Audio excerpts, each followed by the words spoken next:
Huyu mama bwana inaonekana kulalamika akisema nitolee huyu mbwa ndani ya nyumba. Mume wake bwana anamwambia mke wangu usifanye hivyo tafadhali nakuomba. Hii ni Amoni TV. Usisahau kusubscribe, kucomment na kushare. Tunaendelea bwana. Huyu maza bwana anaendelea kulalamika, haiwezekani uende ukabebeshe mimba huko mtaani afu niletee mimi kulea. Yaani nakuomba mtoe huyu mtoto mrudishe kwa mama yake. Jamaa anamwambia mke wangu hebu tulie nikuelekeze kila kitu. Unielekeze nini? Au unataka kwenda kubebesha mwingine tena uko uniletee? Au yupo mwingine huko ambaye umemsahau unataka kumleta tena ndani ya nyumba? Fanya tu. Jamaa anaendelea kumsihi bwana. Sio hivyo bwana mke wangu. Sio hivyo bwana. Ni kwamba huyu binti mama yake amefariki. Ndio maana nimeamua nimlete ndani ya nyumba tuweze kuishi naye. Bi mkubwa bwana anakomaa. Kwa hiyo umeona hii ndio sehemu ya kuleta watoto. Umeshindwa kumpeleka hata kwa ndugu zake. Ndugu zake hawapo, babu zake wamekufa, shangazi zake hawapo, kina mama mkubwa hawapo, mama mdogo hawapo. Wewe umeona ni sehemu sahihi kumleta ndani ya nyumba. Jamaa bwana anamwambia mimi nisingeweza kufanya hivyo. Pelekeje mtoto wangu kwa watu ambao siwafahamu? Nilikuwa na uhusiano na mama yake tu kipindi hicho. Kwa hiyo nilipopata taarifa mama amefariki, imebidi niende nikamchukue. Hii ni damu yangu. Nije nimlee, nimtunze, nimsomeshe, awe na maisha mazuri kama binti yetu ambaye tuko naye ndani ya nyumba. Kwa hiyo jamaa bwana anaitwa Tobi, inabidi akubali. Anamwambia mke wake bwana, ila uliwahi kuniambia kwamba nikununulie gari. Kwa hiyo nimekubali. Ili uweze kuishi na binti yangu nitakununulia gari ya milioni 10. Mdada anamwambia hapana, fanye iwe ya milioni 15. Madogo akiwa zao sebuleni bwana, wao ni stori zinapanda. Ugomvi wa baba na mama wao hauwahusu. Dogo anamuuliza unaitwa nani dada? Mdada anasema mimi naitwa Jeila. Na wewe? Mimi naitwa Amaka. Bwana, kwa hiyo naenda kuwa dada yangu bwana. Dogo ni kama vile amefurahi kupata dada ndani ya nyumba. Baada ya wawili hao bwana kuwa wametatua mgogoro wao kule chumbani, hatimaye hawa hapa sebuleni. Jeila anamuuliza baba yake, kwa hiyo baba nitakuwa naishi na Amaka chumba kimoja? Mzee anasema ni kweli utakuwa unaishi na dadako chumba kimoja. Na tafadhali msaidie kubeba mizigo yake, mpeleke chumbani kwenu. Maza bwana anaendelea kumsisitiza mume wake, lakini kwa nini pia usimpeleke hata kwa mama yako akaenda kuishi huko kuliko kuishi naye hapa? Jamaa anamwambia bwana, mimi natamani nimtunze mtoto wangu kama anavyomtunza Jeila pia. Ni siku nyingine bwana, majira ya asubuhi. Amaka na Jeila wakiwa wamekaa sebuleni wanaangalia TV. Mara Maza huyu hapa anafika na kuanza kulalamika, haiwezekani bwana, asubuhi hii mmekaa kuangalia TV na kuna vitu ndani ya nyumba havipo. Unatarajia mimi nibebe mfuko wangu niende sokoni kuemea na huku wewe upo? Hebu njoo hapa, kama hata hapa karatasi na mahitaji nimeshayaorozesha hapo. Nakwambia nenda kaemee kila kitu. Huyu Maza bwana anafurahia kumtesa mtoto Amaka. Lakini alipoondoka Amaka, Jeila akamuuliza, lakini mama unakosea. Kwa nini umemwagiza kwenda sokoni afu ni mbali? Hata hujampatia fedha ya nauli. Maza anamwambia mpumbavu mmoja wewe. Unajua ninavyokupambania? Babako ameleta litoto lingine ndani ya nyumba huko afu unaanza kulitetea. Mimi nakupambania wewe kwa ajili ya maisha yako. Huyu ni lazima atoke ndani ya hii nyumba. Hatimaye Amaka tena huyu hapa ndani ya nyumba. Maza bwana anasema nilijua umekimbia. Umerudi huko babako alikokutoa. Ila wewe mtoto mgumu sana. Una ujasiri. Umerudi tena ndani ya hii nyumba. Amaka anamwambia hapana mama, sokoni palikuwa mbali na nimechoka. Mbona kama umechoka sungebaki huko kulikokuwa. Huyu Maza bwana amezamiria kukanyanyasa na kukatesa katoto. Kabla akajapumzika tu, Maza anakamwambia bwana, hebu ingia jikoni ututengenezee chakula. Baba yako amekaribia kuja. Fanya haraka nakwambia. Ni majira ya jioni bwana, familia ikiwa inapata chakula. Mzee anaanza kusifia kile chakula. Huyo binti yangu bwana amepika chakula, ni mtaalamu, ni fundi. Mdada bwana anachukia. Anamwambia, "Kwa mimi unamaanisha Oga napika chakula kibaya?" Jamaa anamwambia, "Hapana mke wangu, sijamaanisha hivyo. Hata wewe huo unapika chakula kizuri. Lakini leo Amaka ametisha. Amepika chakula kitamu kweli kweli." Ni majira ya asubuhi bwana, Maza anaendelea kumpelekea moto binti Amaka. Asubuhi tu bwana, Amaka anaamshwa kitandani na lundo la nguo. Maza anamwambia amka uende ukafanye usafi. Unatarajia sisi tuendelee kuingiza wafanyakazi humu ndani na huku wewe upo? Amaka anamwambia bwana mama, niliamka asubuhi nikafanya kazi zote za ndani ambazo nilipaswa kuzifanya. Anamwambia hapana bwana, ulikuwa bado hujamaliza. Leo Amaka bwana anamshauri mdogo wake. Anamwambia bwana, unapomaliza kufanya shughuli yoyote ile, hebu at least uache mazingira yakiwa yako safi na yaruhusu mtu mwingine kuja kutumia.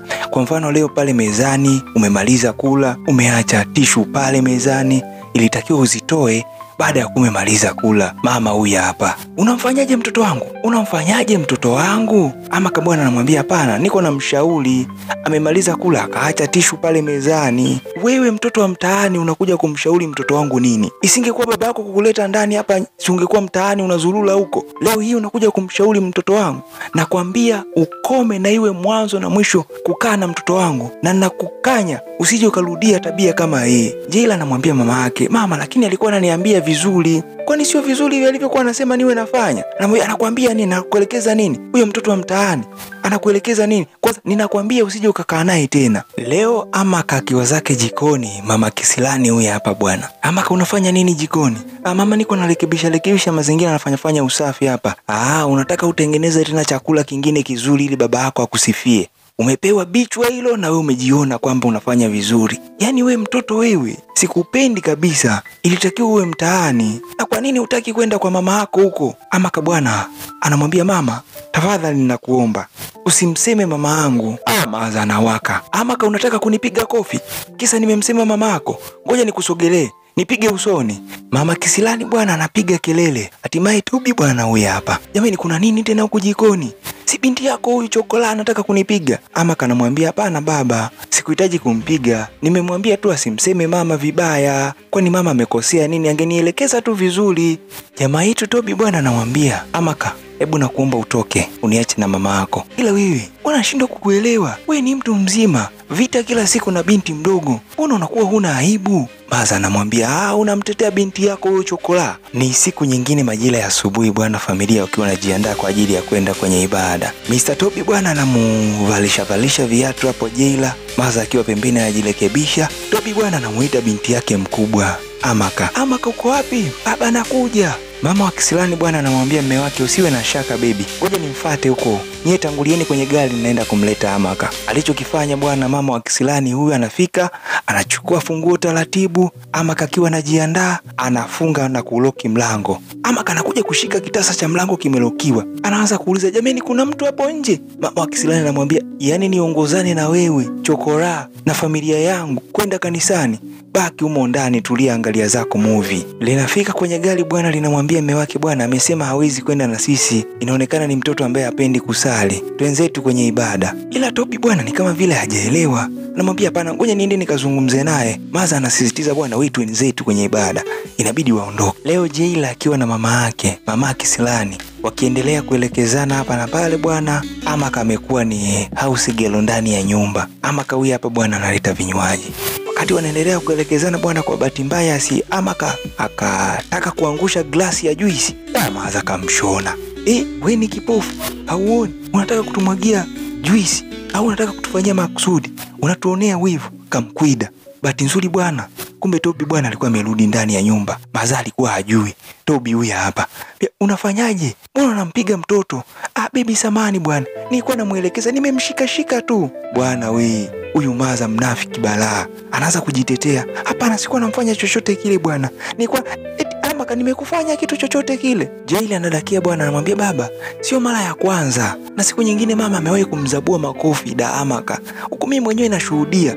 Mama anapata aibu, anakaziba Joili mdomo. Blaza ameshasikia.